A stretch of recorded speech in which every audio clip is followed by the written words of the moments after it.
Yo, yo, yo, Aaron, what up? Hello, man. How are you doing? I'm good, man. Living the dream, having the bacon screams or the eggy dreams. I have literally no idea what that means, Uma, I'm but just having an English breakfast. I see. That you could have just said that. You'd have spared my tiny mind that confusion. DrayZera Uncensored, bringing you interviews, hot topics, and my uncensored opinion. Subscribe to DrayZera for all things podcasts, vlogs, spoken word videos, and so much more.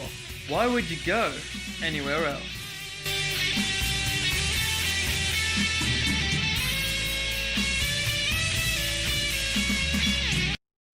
Alright, anyway, let's head on to the podcast, yeah, man? Yeah, that's why I'm here. That's awesome, man. Right, 3, 2, 1. Welcome to another episode of DrayZera Uncensored! And here we have a very special guest. He is a man, not only a Labour supporter, but also a very, very, very funny comedian. And also borderline offensive of the memeness. Take it from me that I had punishment for that you'll see on Sunday. Here comes Aaron Hood! It's good to be here, Uma. I'm glad, man. I'm glad. So, how you been? You been good? Yeah, I've been pretty good. Working on some things. Been very decent, man. Very excited. Got a lot of things in the pipeline. Neat, man.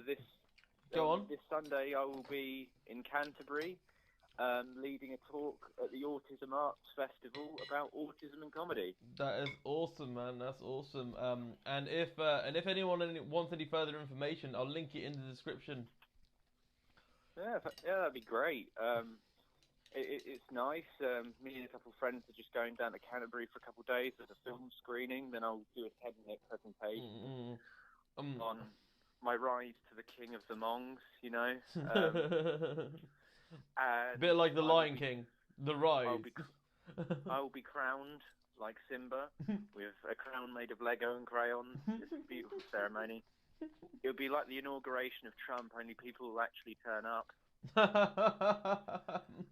All right, yeah. So, what I'll say is then, yeah, going to Canterbury. That's awesome. That's awesome. As someone that's been to Canterbury myself, you're gonna have a well switched time, man. And land of Chaucer, man. Land of Chaucer. Chaucer is indeed a person. Yeah, man. He's a baller, man. He's a baller. That Chaucer. I have it on good authority that he was good at writing and stuff. Like he dabbled. Well, as somebody that's affiliated with Fake Taxi, he was the epitome of basically, Ron. Like he was great in adult entertainment. He was the precursor to John from Fake Taxi. I don't even know if John has a surname. I think it's just like Prince. It's just the one name, John. For all those that don't know who John is, can you explain who John is, Aaron? John is the pornographic Leviathan in charge of and the main actor of the Fake series, as in Fake Taxi, Fake Hospital, Fake Cop, Fake Driving School, fake scuba diving instructor, fake ornithologist. Wow. Fake oncologist. I don't know. Yeah, and also, because you work with Fake Taxi and work on some of their scripts, are you happy to do the competition as well to give away free Fake Taxi T-shirts if they find your link? Oh, that competition's already been won by a wonderful by two people, Mr. James Ruddock and Mr. Harry Cornish sent me the link. So I have to give 2 Fake Taxi T-shirts in medium will be given away. Oh, fair enough, man. They just missed the boat, unfortunately. Yeah, it's a shame. Do you know what always fascinates me about John, right? Yeah, go on.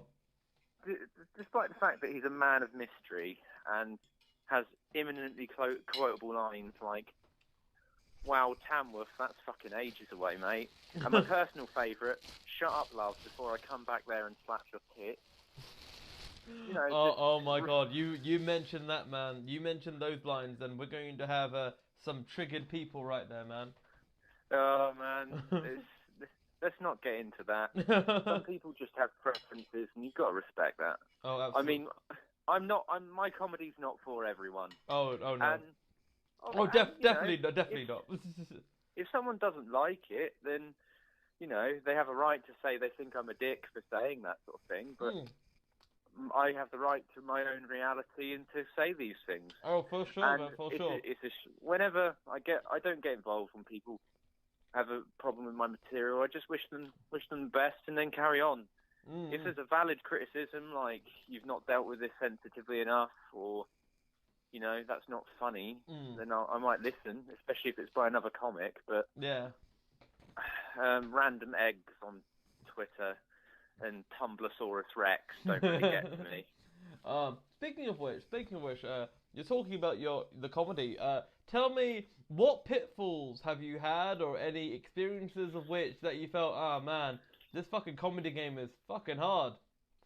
Yeah, well, I've had some bombs. Every comedian bombs. Everyone does. And sometimes it could just be, you could be using the same material in 9 out of 10 clubs. And 9 out of the 10 times it goes very well. Oh yeah. But the 10th time they just don't take to it. The vibe's not right. There's not enough people. You're a bit off your game. You're not delivering them as well as you could. True. You could get a bad reaction to the start, and it just throws you for the rest of your set. Oh yeah. And I try not to be under the influence of anything when I perform, because I don't want to slur my words. Exactly. I might have a drink just to get a bit comfortable and relaxed. But yeah. Other than that, I just keep that to myself, and you have to get the bombs out of the way and not take it personally. Oh yeah. You have to go back to the drawing board, analyze what went well, what didn't go well, twig things here and there, and go. They didn't dislike you; they disliked a representation of what you're putting out on stage. Yeah, absolutely. Because when I go on about John, and I say that he has the most terrifying penis I've ever seen in my life. Oh yeah. I mean, okay. Yeah. It's got 3 really large tripod-like veins and just an abnormally huge bell end. Like his penis looks muscular, like, and that's terrifying. It looks like my bicep musculature on his helmet, and it's terrifying but fascinating. Like, you know when you have those deep sea documentaries where you go right to the ocean seabed and you see all these fascinating creatures. Like you're like, oh, but like part of you goes, how the fuck is that alive? It's kind of like that, and that's how I feel about that man's penis.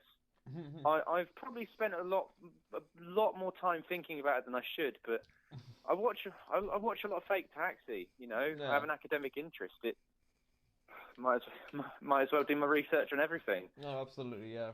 And I just need to know John's favourite food now. John, if you're watching, can you please comment below or tweet us or whatever what your favourite food is?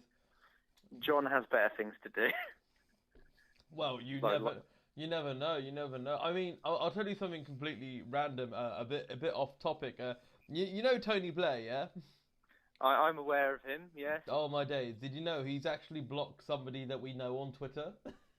Who's he blocked on Twitter? He's blocked Eric Blade off Final Transmission. He's blocked Eric Blade? Yes.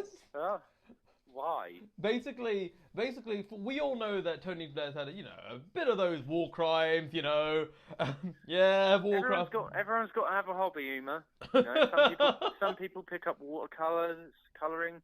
Some people pick up comedy or poetry. Some people pick up illegal wars. You know, if the shoe fits, wear it, mate. Yeah. So basically, what's his name? Yeah. So what happened was that. Eric made a comment about him not backing Corbyn and essentially saying, oh, you're just doing it because, like he's been against you and you need to be tried for being a war criminal. Nope, blocked. Yeah, I imagine he gets a fair few of those a day. Yeah. He does look like Wallace's uncle that's been convicted of sex offences and he's not allowed at the family gatherings anymore because no one trusts him around their kids. this is such the biggest irony ever, in the sense that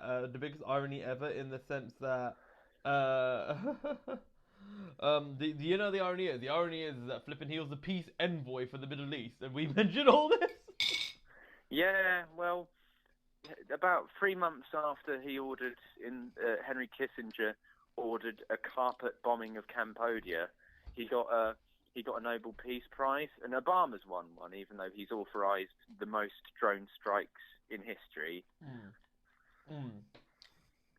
You know, there's no such thing as humanitarian bombing. It's like it's like saying a harmless cancer, isn't it? You know what I mean? They're two mutually exclusive propositions. They're oxymorons. They make zero sense. Yeah, Oxfam doesn't have a stockpile of Scud missiles, does it? No, absolutely not. No. It's just ridiculous. Yeah, this is absolutely mental. But yeah, it's just wow. I mean, yeah. So going back to comedy, I mean, what actually got you to do comedy in the first place? I mean, it must have been. Is there like a long backstory or? Well, it was about year 10. I was 14, and I was always very shy. I didn't really say much, and I didn't really have a lot of confidence, and I'd either say too much, inappropriate, or just go hours without saying anything to anyone. Yeah. And I didn't know what to do with myself, so I was like, this has got to change, and I took drama at GCSE because I'd already took media studies. My parents were like, oh, history and philosophy are fine, but you're doing 2 DOS subjects. I never saw drama as it. It's like, and I just said, you need to trust me on this. It's important. And I started doing it, and it's just, you know, talking to people and having a bit of fun. Yeah. But then going, there's something serious here. I can't sing. I sound like a walrus being interfered with when I sing. I can write, not to a good standard. If I was trained, I'd get a lot better. It's something I'd be interested in doing in the future, acting. Yeah. You know, that. And I was like, well, comedy. People have always, for some reason, found me quite funny. Yeah. It's kind of been my way into Friends, like making people laugh. I was your stereotypical class clown. And I just thought, I heard about when Benson and Blake's still going, something called Chortle Factory. Yeah, I remember that. Yeah. Yeah, to be fair, I did lie about my age, but they still let me perform. And I sucked at it because I was 14, and you are not ready to do that when you're 14. Oh, no. You don't get a good grasp. You don't get, like, the biggest grasp of reality at that time, to be honest. Yeah, from about 14 till I was about 18, my act was just doing a really shit Frankie Boyle impression, and he's still an influence now on my stuff, but I've grown up and watched a lot more comedy and different things, so I'm not just doing something derivative of him, and it was just really crap, but I needed to get like the crap performances out of my way, and I did 1 or 2 good shows. One in Pop Black where I dressed as Jimmy Savile.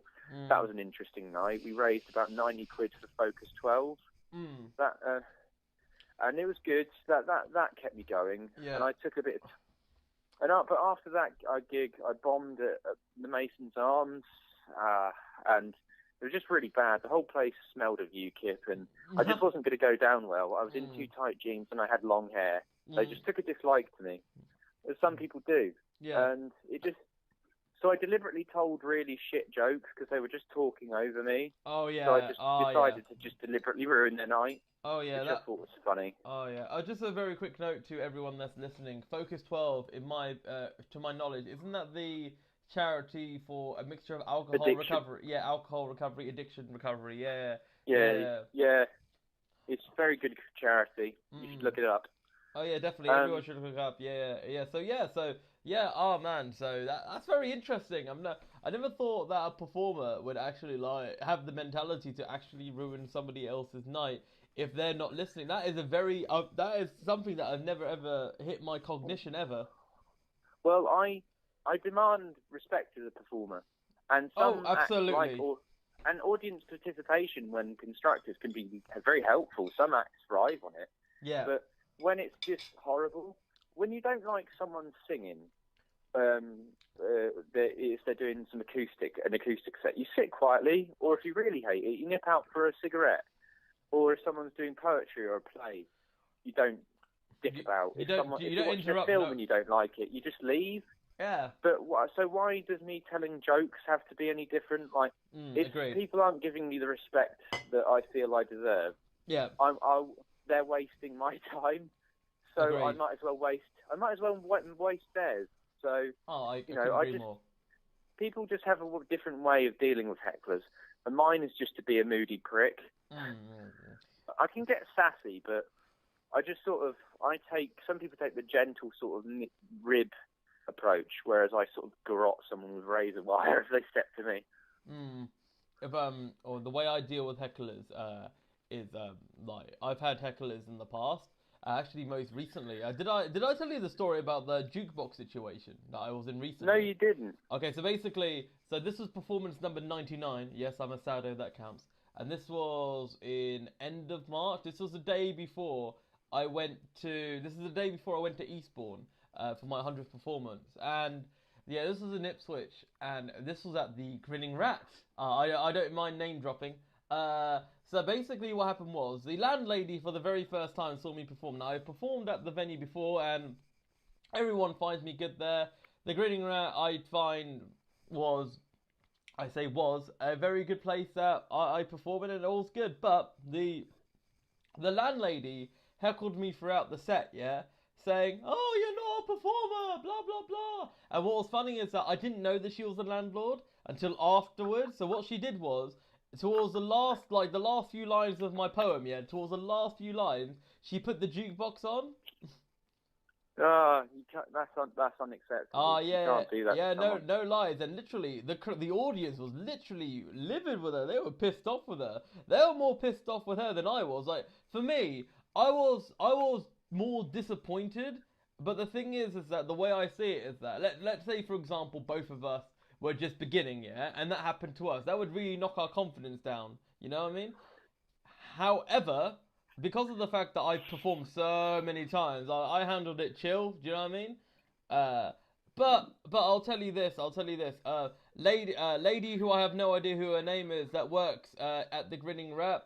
I have not because of me specifically, but due to because she's done this before with other different acts as well, not just with poetry. Yeah. But I'll tell you this, lady who works at Grinning Rat, yeah? If you are listening to this, and I'll tell you this right now, I have actually looked into some legal stuff, and, well, you will face the consequences. You lemon drizzle cake. Yeah. So, yeah, man. Like, yeah. And that is actually part of the reason that I sort of like said, should you be there? Do you know what I mean? Like that's the only reason is due to a lack of professionalism. Do you know what I mean? Because, like you said, she could have easily just not said anything. You know? Yeah, it doesn't take much out of your day not to be a prick to someone when they're performing. Huh? It's just not something I tolerate. Like, agreed. I'll just lose interest in a performance, or I'll just dip about if people get too knobbish. Indeed. I mean, the way I see it is just I just ride the waves and sort of like, cause you know, everyone has their own different way. Like you have a lot of good witty humor, and you can also ad lib quite well. A bit like me, I can ad lib, but also at the same time, I have because my voice is naturally loud due to having two Asian parents that they're flipping loud with a kind of thing. I was gonna say Allahu Akbar, but I think if ISIS were to listen to that, then I could get in big trouble. So, but yeah. Sorry. I was just gonna say, surely you just know the WhatsApp group chat, so they'll just give you a strongly worded. Yeah, strong. Yeah, I'm in. No. I'm in the Club Penguin group chat of ISIS. Yeah. Hey, no wonder they shut. Is gone. That's why they're gone. Club Penguin jokes are too soon, mate. Where are you gonna call like a woman you've never met a fat slag? Now that Club Penguin shut down, apart from the rest of the fucking internet. It's so ridiculous, by the way, that when Club Penguin announced they were shutting down, they got so ridiculously popular all of a sudden. Yeah, I went on it. Like, I was going to organise a candlelight vigil for Club Penguin in Buryton Edmonds, but it would probably be me turning up, and it would look like I had a penguin fetish. Oh my days. I mean, don't kink shame and all, but yeah, you know, it'd be nice sleeping with someone I'd wanted to cuddle afterwards if you bang a penguin. It just depends if the penguin wanted to cuddle me afterwards. Oh man, that's just gold, man. That's just gold. Yeah, I love. By the way, in DrayZera Uncensored, I'm happy to go a little bit off topic with a bit of Club Penguin action. But yeah, tell me this. With comedy, like comedy is in the last 10 years, it's gotten so much popularity. I mean, comics have suddenly become like mega celebrities now. And yeah, I think there's a lot more out there. Oh, absolutely, yeah. There's more channels, because it used to be if you couldn't get on the big three, like BBC, Channel 4, ITV, you couldn't do anything. Yeah. And now there's just all sorts of channels. There's things like Twitch TV, which YouTube as when well. I get better, YouTube, which I'm filming some more videos next week. When I get better internet, I'm starting Twitch TV and doing playthroughs. Neat, that's cool. Basically, I'm monetizing shit I do anyway. Yes, yeah, man. Well, at the end of the day, man, we all make money another way. I mean, like, I've been contemplating Twitch, doing something with it. You might as well. There's just a lot more revenue streams. I mean, YouTube's a bit sketchy with the problem with ads at the moment. Yeah, the adpocalypse at the moment. I'm sure it'll get better. It'll get better. Yeah, it'll ride the wave. It was basically a hack journalist. Just it was a total hatchet job if you look into it. I could tell you a bit the ins and outs of it, but it's not overly interesting. The little bit that I know is essentially like tons of sponsors have pulled out simply because of the amount of like videos that are monetized. That's what I know. Yeah. There's a lot of things to do with racism, but basically what happened, this guy who wrote an article for the Wall Street Journal. Yeah. But his press credential was revoked in 2005 for making up stories, apparently. Oh yeah. And fake news. Basically, he was searching the N-word and refreshing and like derivatives of racial slurs for ages to try and find videos which were sponsored, which used it. Yeah. But YouTube system, if there's anything that says stuff like that, it's not eligible for monetization. Absolutely, yeah. So yeah, and he doctored images and then was going around sending them to sponsors, organising it to pull out. Yeah. Basically, certain people get kind of bandwagon the social justice cause. Yeah. Because obviously, if you see like, a corporation is endorsing racism, you're kind of morally obliged to do something about it. But a lot of people just use it to quick buck, because I think people on the left are a lot more open, like not as critical, but they're a lot more willing to take people at their words and compassionate. It's just part of the ideology, and some people will just take advantage of that, and that's a shame. Yeah, I see. Yeah, no, fair. Well, I'll tell you this, man. So it's just absolutely mental. Yeah, I mean, so speaking of which, linked to that, because of the fact that there are so many various other ways. I mean, so many YouTubers that have a comedy element to them. They've got famous because of that, and it's interesting how mainstream TV is no longer the norm. Although obviously mainstream TV will always still have a level of kingness to it, because of the level of quote-unquote elitism that TV stations will still like to have over. Yeah, and it's the history and the pageantry and the awards. Indeed. And just the money behind it. Like, you just can't do as much with YouTube, even a big YouTube budget, that you can with a big TV budget. Oh, yeah, absolutely, yeah.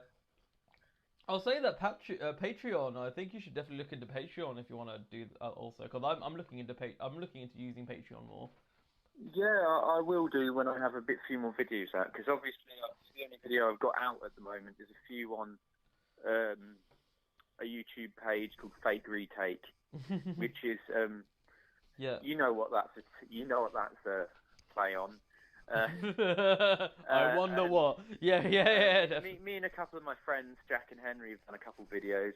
Yeah. Henry's been busy editing a lot of footage for a short film called Mantis, which everyone should check out. Oh, I think I've checked out. I think I've checked out Mantis. Yes. Yeah, and also you should check out a film by my friend Matt called Housewife. He's been working on that, and he's very good. So but I just haven't had people to edit for me. Yeah. I just struggle with that sort of thing. I see. Fake Retake's kind of been on pause since the first 4 videos, but they got a good reaction, a few hundred views each. I see. Not bad. No, I see. That's definitely not bad. And the Valentine's video I did got like 6,000 views for Facebook. So yeah, I was really proud for that, considering how spontaneous it was. It just filled together organically. Oh yeah, definitely, man.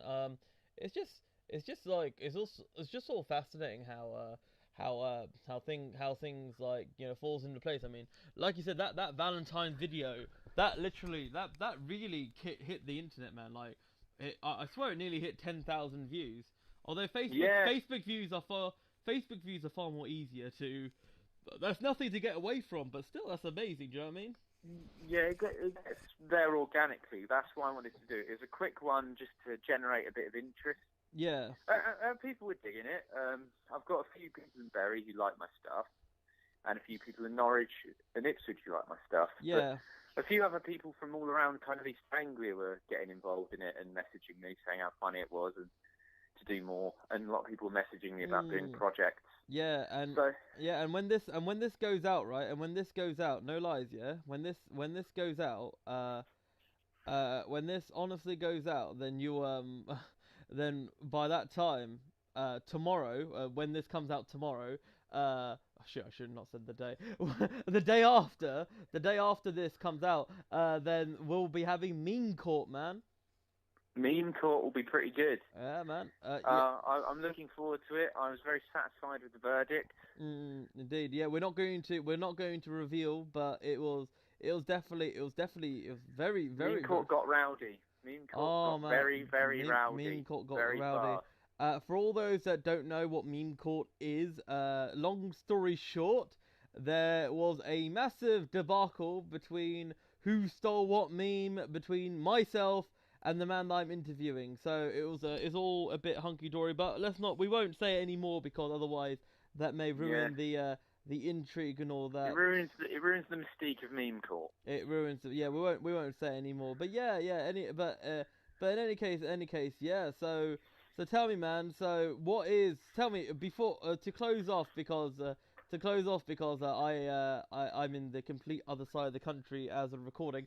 What are your aims for the rest of 2017 and beyond, man? I'm aiming to get up to Scotland. I've got some links in there. I've got a couple of show opportunities in London, Ipswich. I'll be hitting Ipswich and Norwich and Cambridge. Neat, yeah. I've done most of what I can do in Bury. I think our hometown. There's a reason why I perform around the country and not Bury a lot. I mean, Bury is one of the least places I perform at, and that's where I flipping live.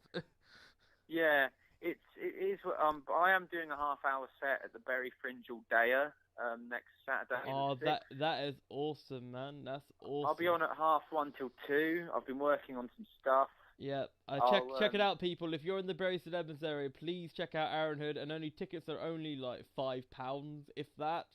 Yeah, and it's a whole day. It's a whole day. There are great bands on. Absolutely. I'll come in the intermission and tell some inappropriate sex stuff. Yeah, absolutely. Are you going to be on in the evening? No, I'm on at I'm on mid. Yeah, on daytime TV. Flipping hell! If there's going to be lots of kids around. Oh, it's 14 plus only, isn't it? I can't remember. Yeah, it's 14 plus only because I perform there. They literally had to raise the age because of you.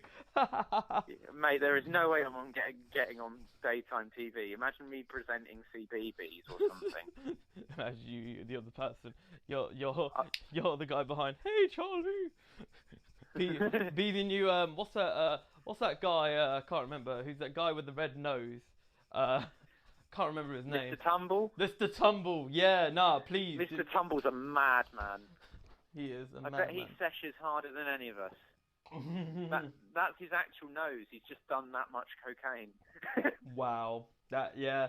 Well, Mr. Tumble, if you're watching, please do not send me a complaint, because any opinion shared by my interviewee does not share the... Disclaimer, I don't actually think Mr. Tumble does cocaine, and even if he did, I wouldn't have a problem with that. Fair enough. I'd be on cocaine if I had to get up at 5:30 every morning. No worries. Well, Aaron, it's been an awesome time interviewing you, man, and yeah, it's been a pleasure. Yeah, man, absolutely. And oh yeah, by the way, very quickly, please, I know I don't want to get too political in my own podcast, but as Aaron is also a Labour supporter, if you want any further information about how you can support Labour, then chat to Aaron, and Aaron will show you the way to Amarillo.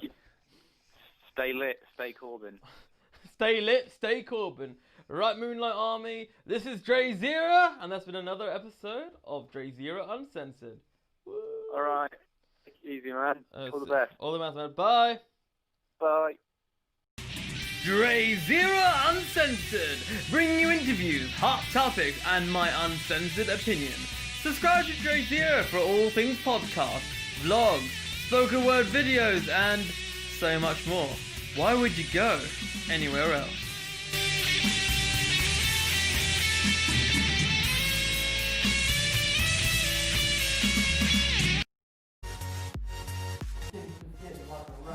Then an awakening.